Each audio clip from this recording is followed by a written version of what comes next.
कविङ्गवीणाभवग्रवक्रमं नेतराजब्रह्मणां ब्रह्मणद्वरहान निर्मल्लोचनश्रीरभागवम् ॐ श्रीमहागणपतये नमः ॐ भूपतये नमोविनाजगाज ॐ भुवनपतये नमोविनाजगाज ॐ भूतानाम्पतये नमोविनाजगाज नमः यन्नत्वामयश्रमे निर्विघ्नं जगत् विने नोमुनिरग्ने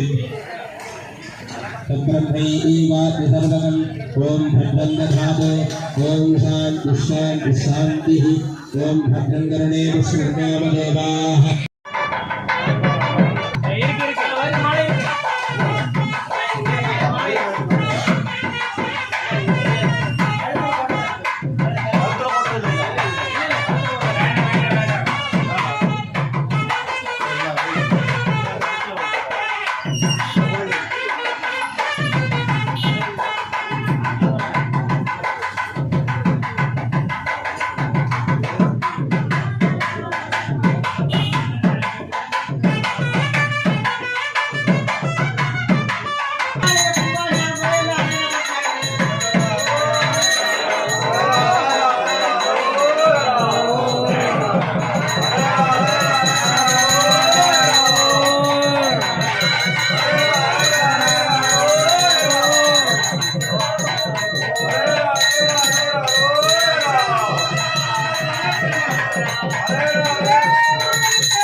सुब्रह्मण्य भीमरुद्रमूर्तये नमः भद्रबलिपीठासनाय नमः वृषभासनाय नमः वृषभमूर्तये नमः सुब्रह्मण्य भीमरुद्राय नमः ओम महाने ऐं श्री भीमरुद्राणि कामाक्षम्बिकाधनाय नमः कामाक्षम्बिकामूर्तये नमः भीमरुद्राणि कामाक्षम्बिकायै नमः सर्वमङ्गलमाङ्गल्ये शिवे सर्वार्थसाधके शरण्ये त्र्यम्बके गौरी नारायणी नमोस्तुते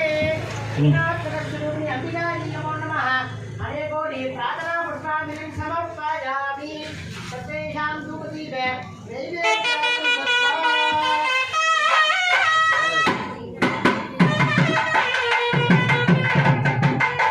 सुवेदा नैवेद्य धूपदी भोगत्वा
सर्वमंगल मांगल्ये शिवे सर्वार्थ साधके शरण्ये त्र्यम्बके गौरी नारायणी नमोस्तुते தனம் தரும் கல்வி தரும் ஒரு நாளும் தலவரியா மனம் தரும் தெய்வ வடிவம் தரும் நெஞ்சில் வஞ்சமில்லா இனம் தரும் நல்லற எல்லாம் தரும் அன்பர் என்பவர்க்கே கணம் தரும் பூங்குழலால் அபிராமி கடைக்கண்களே எல்லாம் வல்ல காமாட்சி அம்மன் திருவடி பணிந்து செங்குந்தர் வைகோலர் முதலியார் சமூகத்தில் குலதெய்வமாகவும் இஷ்ட தெய்வமாகவும் விளங்குகின்ற காமாட்சி தாயே மூலாலயத்திலிருந்து ஆலயத்திற்கு அருட்சக்திகளை யாக பூஜைகள் செய்து தர்ப்பணம் என்று சொல்லக்கூடிய கண்ணாடியிலே இறைசக்தியை ஆவாரணம் செய்து நாங்கள் அனைவரும் ஊர் பொதுமக்கள் அனைவரும் ஒன்று சேர்ந்து இந்த பாலாலய யாக பூஜையை செய்கின்றோம் எங்களுக்கும் எங்களை சார்ந்த மக்கள் அனைவரும் தெரிந்தும் தெரியாமலும் ஆலயத்திலே செய்த தவறுகளை தாயாக இருந்து மன்னித்து சீக்கிரமாக திருப்பணி காரியங்கள் தங்கு தடையின்றி குருவின் திருவருளோடும் அம்பிகையினுடைய காமாட்சியினுடைய திருவருளோடும் சீக்கிரமாக மகா கும்பாபிஷேகம் நடைபெற வேண்டும் என்று ஆலய சன்னதி முன்பு அனைவரும் ஒன்று சேர்ந்து பிரார்த்தனை செய்கின்றோம் ஓம் சக்தி பராசக்தி பராசக்தி. பராசக்தி. எல்லாருமே ஒரு சின்ன விண்ணப்பம். இன்றைய தினம் முருகன் திருவிழோடு கூட்டத்திற்கு மரியாதை கூடமட்டி ஆதீன திருமணம் நல்வாக்கு நாயகர் சுவாமியோட பரிபூர்ண ஆசீர்வாதம் சொல்லி இந்த பூஜையெல்லாம் ஆரம்பிக்க சொல்லிட்டார் சுவாமிகளோட உத்தரவுப்படி. நல்லபடியாக உள்ள வந்து அபிஷேகம் பண்ணி ஒவ்வொரு சாமிக்கு அனுமதி வாங்கி கோபுர கலச சக்தியெல்லாம் அங்கே கலசத்தில் ஆவாரம் பண்ணி யாக